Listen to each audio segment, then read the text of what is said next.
Você já pensou no que poderia ser feito se alguém tivesse acesso a uma quarta dimensão? Se tratando de uma dimensão espacial, logo de cara essa pessoa teria uns poderes especiais que a gente vê em herói da Marvel por aí, como atravessar a parede ou ficar invisível, talvez viajar entre mundos.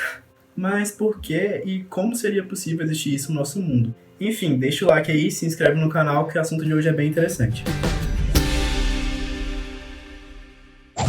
Parece uma questão meio acadêmica considerar uma outra dimensão além das três que a gente está familiar, e na verdade tem muito tempo que a filosofia por trás dessa quarta dimensão existe. Ela sempre chamou a atenção da galera, principalmente que via ela como algo espiritual. Mas mais do que nunca, essa preocupação com a quarta dimensão vem se mostrando super importante. Exagerando um pouco, tem teoria por aí que demanda 10, 11 e até 26 dimensões, que é o caso da teoria das cordas bósnicas. Eu não faço a mínima ideia do que seja isso, inclusive. Mas vamos ficar aqui só com a quarta dimensão mesmo, porque ela por si só já é muito intrigante e tem aplicações em muitas áreas, tipo medicina, educação, enfim, uma infinidade de coisas. Muitas vezes é comum, em algum contexto diferente, ver físico falando das três dimensões do espaço e a do tempo como a mesma coisa. Quem já viu a teoria de Einstein sabe por que disso, e como o espaço e o tempo estão sempre amarrados numa única entidade chamada espaço-tempo. H.G. Wells explicou em 1895, no seu livro A Máquina do Tempo, que um cubo instantâneo, por exemplo, não pode existir. Um cubo que a gente vê momento por momento é só um corte transversal de uma coisa de 4 dimensões que tem largura, comprimento, altura e duração. Uma citação dele, inclusive, fala que não tem diferença entre tempo e nenhuma das outras dimensões espaciais, exceto que nossa consciência move junto com ele. Eu vou explicar melhor porque isso faz sentido com uma analogia aqui, que é usado muitas vezes também, inclusive quando esse tipo de discussão vem à tona. Imagina que você é um ser de 2 dimensões numa folha de papel. Então, o que seria uma bola 3D passando pelo seu mundo? Imagina que alguém vai passar ela através do plano que você está confinado, e tudo que você consegue ver vai ser a projeção dessa bola nesse plano. Inicialmente a bola é um ponto e vai crescendo na forma de um círculo até atingir um raio máximo, que é o raio da bola, e a partir daí o círculo volta a diminuir o raio até que vira um ponto e some. No final das contas, a bola existe naquele mundo 3D, mas no seu mundo 2D ela não foi nada nem de objeto 2D como a composição de duração. É a mesma coisa se você aumentar uma dimensão em tudo aí, no caso a gente vive no mundo 3D, mas chegar ao tempo com uma quarta dimensão faz muito sentido, mas é meio sem graça. Então vamos viajar um pouco aí nessa quarta dimensão, se ela fosse espacial, com essa analogia entre o nosso mundo 3D e 2D, com a matemática também, que pode ajudar bastante, e vendo o que seria possível de ser feito. Seres quadridimensionais teriam aparentemente superpoderes no nosso mundo. Eles poderiam, por exemplo, pegar um sapato do pé direito, inverter ele na quarta dimensão e devolver como um sapato do pé esquerdo. Parece um pouco absurdo de entender isso, mas pensa num sapato 2D.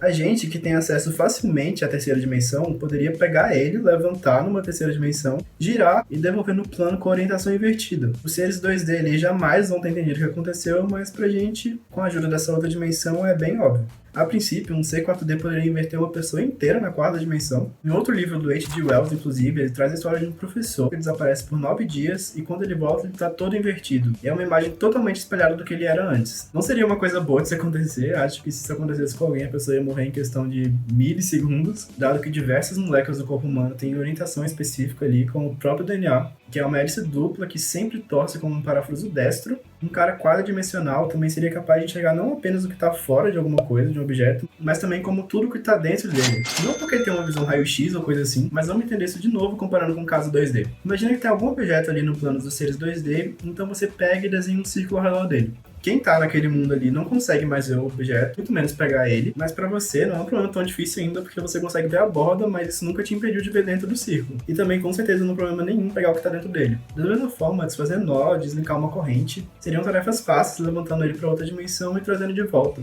Mas afinal, alguém consegue de fato ver em 4D? Isso aqui fica a cargo de um cara chamado Charles Howard Hinton, que inclusive está na thumbnail aí do vídeo. Ele sempre pesquisou muito essa teoria 4D, e ele era inclinado a pensar que nossa percepção das 3 dimensões é somente um hábito. Da mesma forma que bebês não nascem sabendo interpretar o 3D, eles aprendem isso, uma quarta dimensão pode estar ao nosso redor e ficar visível se a gente treinar para ver ela. Definitivamente não é fácil ver coisa em 4D, mas é muito fácil fazer um sketch de como elas são projetadas em uma coisa 3D. E o jeito que ele arrumou de treinar a mente dele para ver em 4D foi ver diferentes posições rotacionadas de um objeto 4D para ver se ele conseguia entender o que estava acontecendo ali. Então ele pegou um conjunto de cubos e com algumas manipulações com eles, ele conseguia formar diversas secções de um tesseract. que é o análogo do cubo, só que para o mundo 4D. E assim, memorizando o cubo e as diversas representações dele rotacionada, ele conseguiu abrir uma janela nesse mundo 4D. Ele explica tudo isso no livro dele chamado A Quarta Dimensão, que ele publicou em 1904. Não dá para saber se realmente ele conseguiu ver em 4 dimensões, sem entrar na cabeça dele, mas ele não foi o único também a fazer isso. Ele apresentou os cubos dele para a cunhada dele, a Alicia Bull Scott, que depois veio se tornar também uma geômetra intuitiva da geometria em 4 dimensões.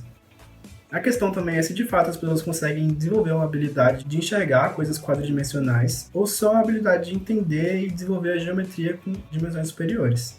Mas e a ciência por trás de ver em 4D? O ser humano, em algumas circunstâncias, tem a habilidade de ver coisas fora da experiência normal que a maioria das pessoas tem. No caso dos tetracromatas, enxergam uma infinidade de cores além do que a maioria das pessoas veem. Melhor, nosso cérebro consegue se adaptar para processar novas informações sensoriais, como é o caso de pessoas que passaram a enxergar cores no espectro ultravioleta depois de passar por alguma cirurgia na lente do olho, no caso de Claude Monet, inclusive. Então, talvez o cérebro possa ser treinado para enxergar em 4D. A nossa experiência visual vem da luz entrando nos nossos olhos e formando imagens planas na nossa retina. Ter 2 olhos significa que a gente pode ver as coisas de ângulos levemente diferentes, e então o cérebro aprende, quando a gente é bem pequeno, a interpretar essas 2 coisas de modo a construir uma visão tridimensional. Claro, uma pessoa com o olho fechado também automaticamente não vê em 2D, porque tem muitas coisas no mundo que dá uma dica da profundidade pro cérebro, como iluminação ou perspectiva. Mas a questão é, já que a gente está acostumado a construir uma imagem 3D a partir de um input 2D, é possível construir algo 4D a partir de um input 3D? Um jeito de criar uma ilusão da visão 4D seria ter uma retina 3D,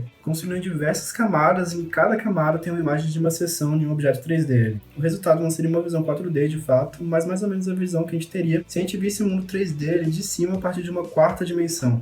Talvez ficou meio confuso, mas é análogo a uma pessoa 3D vendo um mundo 2D ali na folha de um papel. Isso por si só já teria muitas aplicações. A retina 3D já é possível de ser construída, inclusive, mas hoje a gente não tem conhecimento neurológico capaz para simular no computador o que o cérebro consegue fazer formando as coisas 3D a partir dos 2D. Apesar disso também não parecer que está muito longe. Talvez daqui 1 ou 2 décadas a gente veja algo a respeito disso. Então sim, a matemática consegue fazer a gente explorar coisas que o nosso cérebro não consegue penetrar, as 4 dimensões que, ainda que a gente não consiga enxergar direito hoje, a gente consegue entender as propriedades delas e aplicar em diversas teorias, tanto no nível cósmico quanto no subatômico. Claro, ela própria também abre a possibilidade de no futuro não tão distante aí a gente conseguir simular coisas vendo 4D também. Enfim, se você gostou do vídeo de hoje ou se já pensou alguma coisa interessante sobre o mundo 4D também, deixa um comentário aí no vídeo. E não se esquece de se inscrever no canal também, que eu tô planejando soltar vídeos aqui mais frequentemente também. E é isso. Falou!